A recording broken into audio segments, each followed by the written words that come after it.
In the quiet, sunny town of San Antonio, Texas, people believed in doing the right thing. Justice wasn't just a big fancy word, it was a promise. In this town, three powerful people were seen as the very best. Judge Harold Crane, a respected man who decided what was right and wrong in the court. Detective Mia Lawson, a celebrated police chief who found the clues and caught the bad guys. District Attorney Peter Wells, a well-loved prosecutor who fought for the victims. They were the strong pillars of morality. But one cold night, one terrible decision, turned these heroes into suspects. Everyone in the town first called what they did justice. But the jury, the 12 quiet people sitting behind the courtroom doors, they saw the truth. They called it murder. This is the very long story of Judge Crane, Detective Lawson, and Peter Wells. Three people who were first bound by the law, but then completely undone by a lie. It was a cold, dark, rainy night in the year 2017. The rain in San Antonio, Texas was heavy, falling like cold tears on the quiet streets. The water made the roads slick and the streetlights blurry.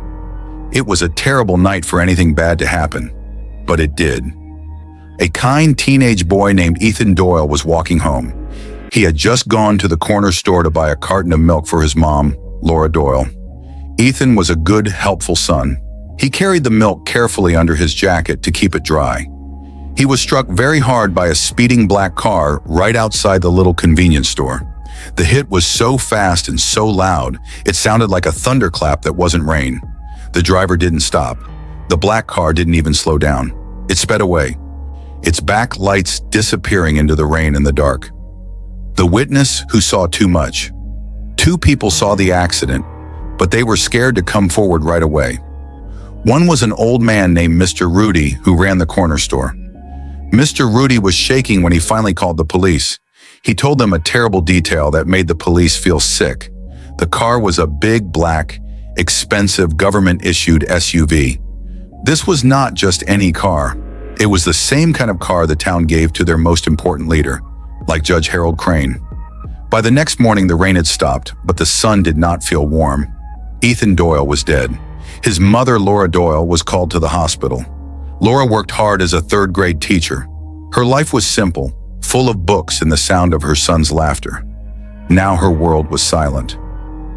She stood in the quiet hallway, unable to believe her son was gone, just because someone drove too fast and didn't care.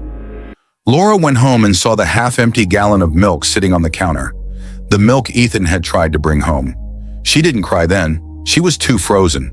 She just demanded justice for her sweet son.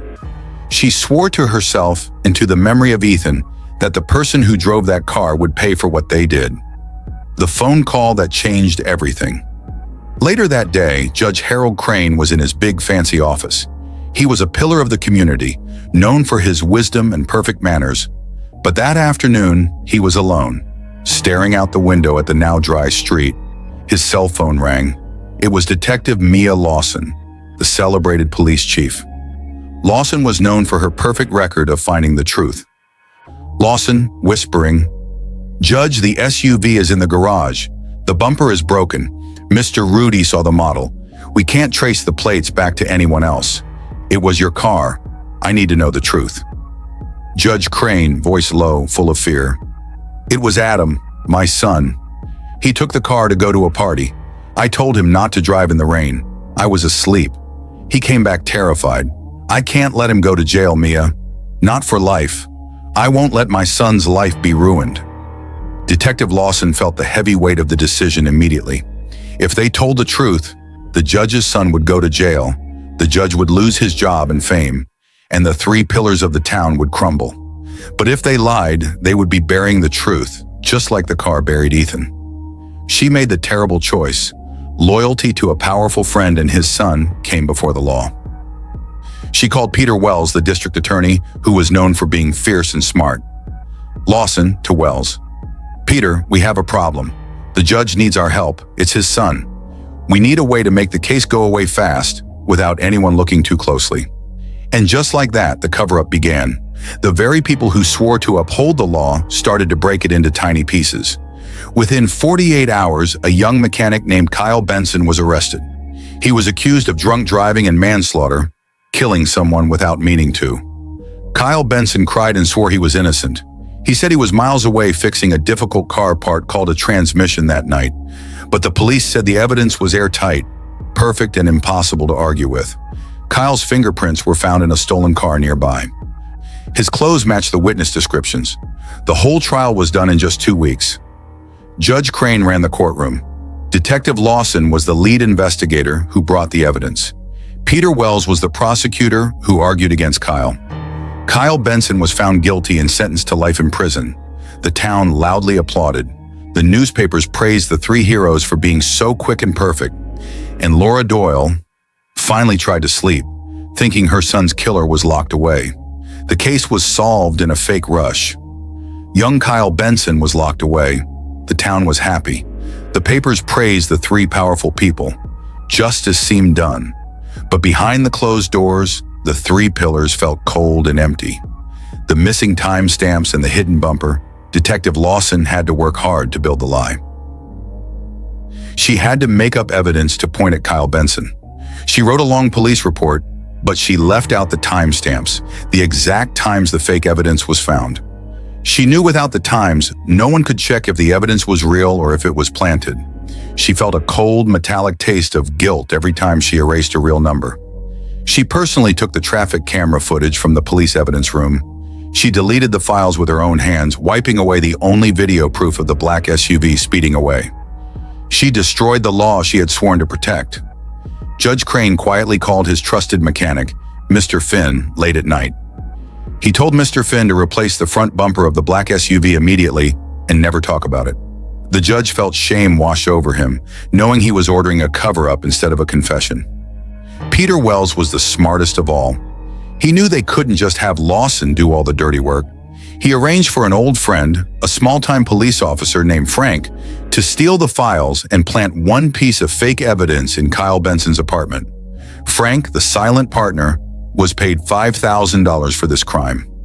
Wells' bank account received a mysterious $50,000 deposit days after the cover-up. This was the judge's payment to keep Wells silent and loyal. Wells knew this money was stained with Ethan's blood. The anonymous letter and Laura's new doubt for Laura Doyle, the end of the trial, did not bring peace. Kyle Benson was in jail, but Laura felt a sharp, confusing pain in her stomach.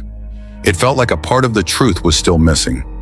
Then, one sunny, quiet afternoon, she found a simple, unaddressed, anonymous letter tucked under the welcome mat on her porch. The note was written in a shaky, small handwriting that looked scared. It said, "Your son didn't die by accident. They buried the truth with your tears."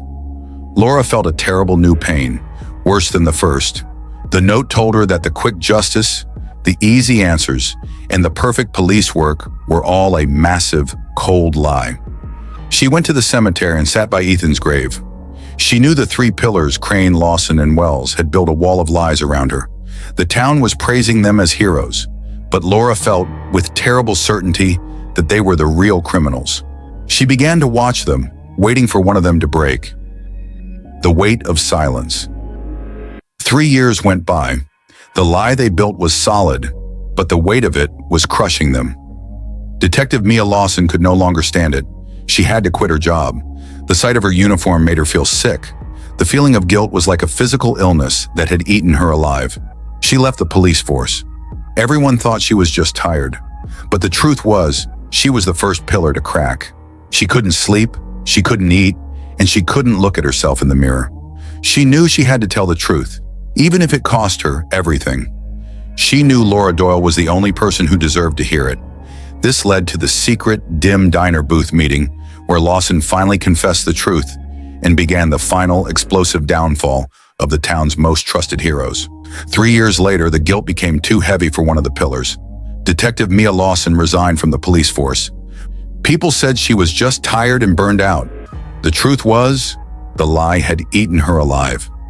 One dark evening, Detective Lawson met with Laura Doyle in secret. Laura sat in the dim light of an old diner booth. Lawson's hands were shaking as she clutched a coffee cup. Lawson whispered the true, terrible story. "Lawson, it wasn't Kyle, it was Crane. He was driving drunk that night. He was going too fast. Wells and I covered up the evidence to protect him. Laura's world shattered again, even worse than the first time. She knew she had to act. She turned on her phone. She recorded the entire confession with the shaking camera.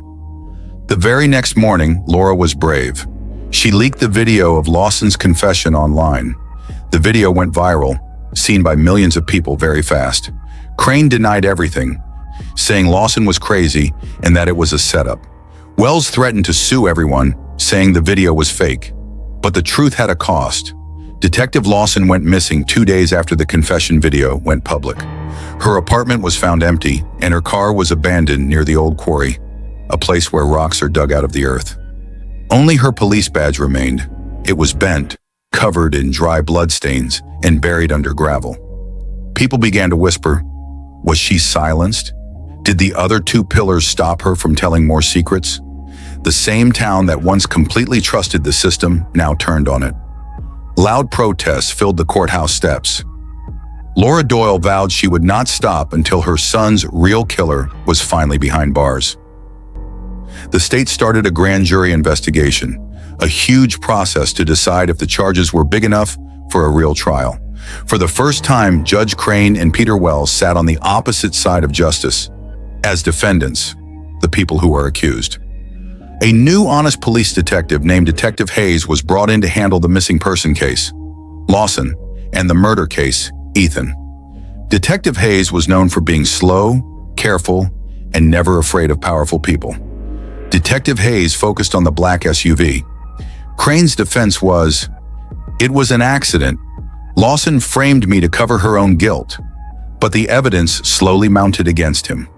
Detective Hayes found the SUV's original front bumper. It had been replaced and was hidden in a police evidence lockup. Scientists found traces of Ethan's DNA, blood, and hair deep in the broken plastic. Agent Finn, the computer expert, found that Peter Wells' bank account had a mysterious $50,000 deposit days after the original cover-up. This was money paid to keep him quiet. Detective Hayes tracked down the man who replaced the bumper, Mr. Finn, a small, honest mechanic. Mr. Finn. The judge called me that night, really late. He was shaking. He told me to replace the bumper and never ask questions. He paid me $2,000 cash to work in the middle of the night. The damage wasn't just on the bumper. The hood was also bent, like something tall had hit it. This detail, the bent hood, was important. It meant the car had hit something or someone very hard and high up. The trial lasted 4 long months. Media across the nation called it the case that put justice on trial. Still, Crane and Wells swore they were innocent. In the courtroom, Peter Wells leaned over to Judge Crane and whispered, "Wells, we only did what was necessary. It was justice." But what did Wells mean? Was covering up a crime necessary? The silent partner twist. Detective Hayes found one more clue in Lawson's notes. A name, Frank. Frank was a police officer who worked with Wells and Lawson. Detective Hayes learned Frank was the person who actually stole the traffic camera footage and planted the fake evidence on Kyle Benson. He was Wells' secret partner. Frank was arrested and he confessed everything. He said Wells paid him $5,000 to destroy the evidence. The jury listened to all the lies, the evidence, and the new confessions. When the jury returned, a heavy silence fell over the courtroom. The jury foreman stood up and read the verdict slowly. On the charge of obstruction of justice, hiding the truth, guilty. On the charge of manslaughter, killing Ethan, guilty. On the charge of conspiracy, planning the cover-up, guilty. Crane collapsed in his seat like a puppet whose strings were cut. Wells stared straight ahead, cold, completely empty. And in the gallery, Laura Doyle wept. Not for revenge or anger, but for the truth, finally free after so many years. Months later, when the world thought the case was completely finished, a letter arrived at Laura's door. It was the last, most painful twist. No return address. Inside, one line written in trembling, small ink. It wasn't Crane driving that night. It was his son. Attached to the letter were 2 things, a car key and a faded photograph. The photograph showed Judge Crane's teenage son, Adam Crane, standing proudly beside the same black SUV. The key belonged to a storage unit nearby. Laura drove to the storage unit. Inside, it was dark and dusty. She saw an old trunk. Inside the trunk, she found Adam Crane's school records and a journal. Adam wrote about the night of the accident. He was the one driving the SUV. He took the car to sneak out with friends. He wrote about the moment he hit Ethan. Adam's journal. I drove too fast. When I hit the boy, I was frozen. I drove home, shaking. I confessed everything to Dad. Dad said, "You will never go to jail. I will fix this." He called Wells and Lawson immediately. Laura froze. She finally realized the whole terrifying truth. The massive cover-up wasn't to protect Judge Crane's career or his fame. It was to protect his blood, his own son. He used his power as a father to break the very laws he swore to uphold. Laura realized why Wells whispered to Crane, "We only did what was necessary." To Crane, saving his son was more important than saving the law. Wells and Lawson helped him out of a terrible, twisted sense of loyalty to a powerful friend. They thought they were doing a painful kind of compassion. Adam Crane, now 23, was found living far away under a false name. He was arrested. He confessed that his father forced him to be quiet for 3 years. In San Antonio, Texas, they called the end of the trial justice. The jury called the initial crime and cover-up murder. But the real truth was something darker and much sadder. A lie wrapped in loyalty. And a crime disguised as compassion. Because sometimes, the very people who build the law are the same ones who bury it to protect the people they love most. The consequences were tragic. Ethan died. Kyle lost years of his life.